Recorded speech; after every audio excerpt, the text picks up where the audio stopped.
I'm here at the University of Massachusetts, Dartmouth, where I plan to see what's going on with the analytical reports by the professors and students. Let's take a look.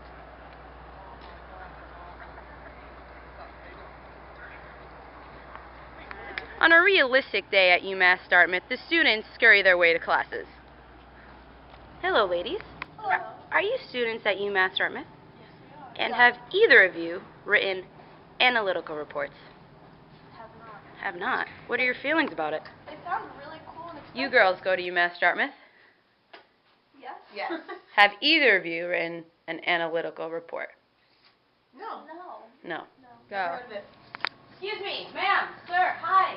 Hi. On your way out before, can I ask you a few questions? Sure. Have either of you written an analytical report? No.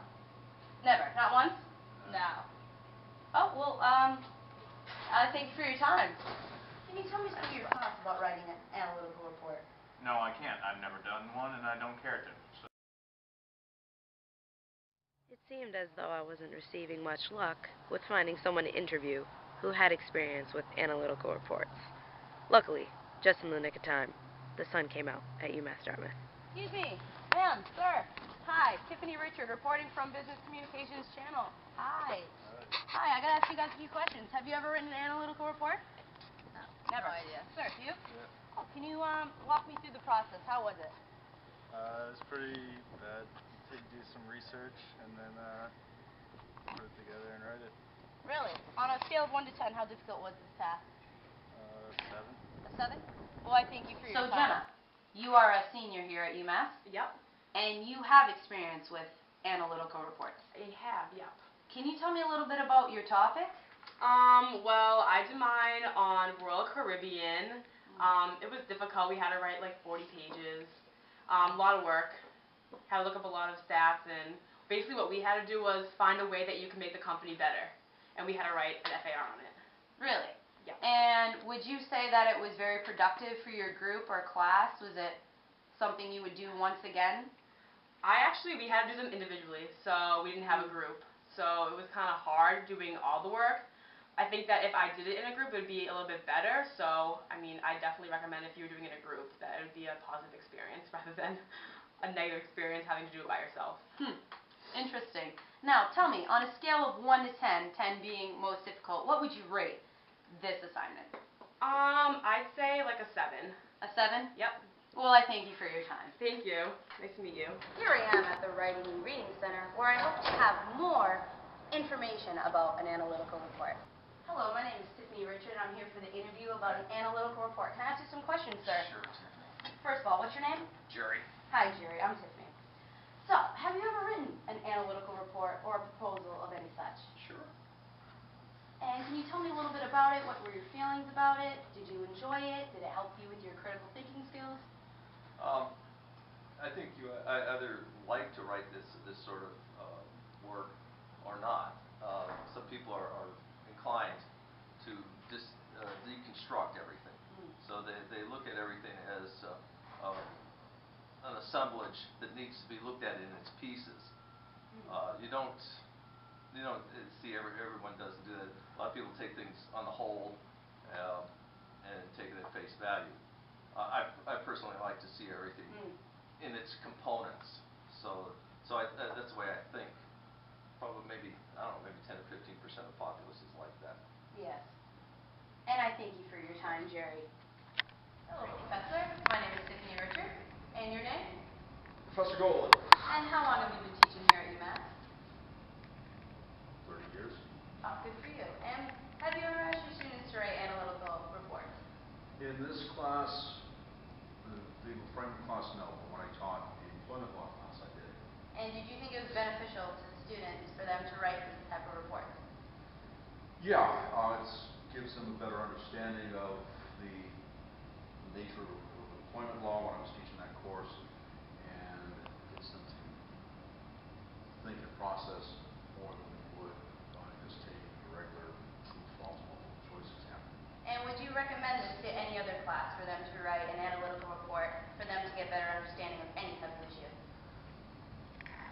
Yeah, I would recommend it. The main issue is if you've got a large class, it's very difficult and very time consuming to do that. I've got 62 people in this class. When I taught employment law, I'd have 25 people, so it's a lot more manageable, a lot easier to do it. Well, I thank you for your time, sir. Oh, you're welcome. Hi, Courtney. So you're a grad student here at UMass? Yes, And can you tell me, you've written an analytical report for another school? I have. I wrote one in my undergrad at Stonehill College a couple years ago. So it was during my junior year. I wrote an analytical paper on marketing, more specifically like advertising. And I did it with a group, but my section was one of the more complex sections of the paper.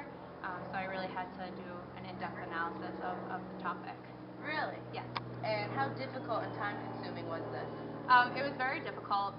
My section, because I had a little bit more of a creative background, I had to research a lot of how the company that we did was Starbucks, and I had to kind of go back and see what they used to spend their money on, advertising-wise, their budgets, how much they appropriated for their actual advertising campaigns, and I also had to look at a lot of their designs and kind of do a redesign for a new campaign that could potentially be one for their new branding. They took away the Starbucks logo around their like the siren, the woman in the center. They took away the Starbucks coffee, and now they're just trying to make her the focal point of their campaign. So. And it was much easier with the group. It was. It ended up being a lot easier. I had to do one of these papers actually more recently for my grad program, and having that experience of being able to work with it in a group first to then now, I definitely saw the differences. You could collaborate more within a group. The one I most recently did was for Hint Water, and being able to have the group to talk about a lot of the stuff really made it a lot easier than when I was on my own. I had to do a lot more in-depth analysis of everybody else's section. Yeah, so that's difficult. It is. Was it very stressful, would you say? It wasn't as stressful with the group in my undergrad because we had a decent amount of time to work on the paper. Our professor gave us half to 3/4 of the semester to work on it, and gave us a lot of small deadlines to be able to like talk about it in class, and so we weren't like doing it all at the last minute. Right. But with the one that I was doing now, I didn't have a lot of deadlines, so I had to work to create those myself. So it was a little bit more stressful because of my other classes that I was in.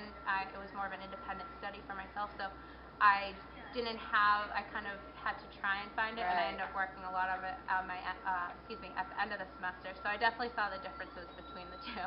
And what would you give someone advice who is doing it by themselves this semester? I would definitely say get a calendar or like a calendar book and create deadlines for yourself. I started to do that more towards the end once I kind of looked at my schedule, looked what I had to do, and really put together what you need to do in certain times. So like create a syllabus for yourself.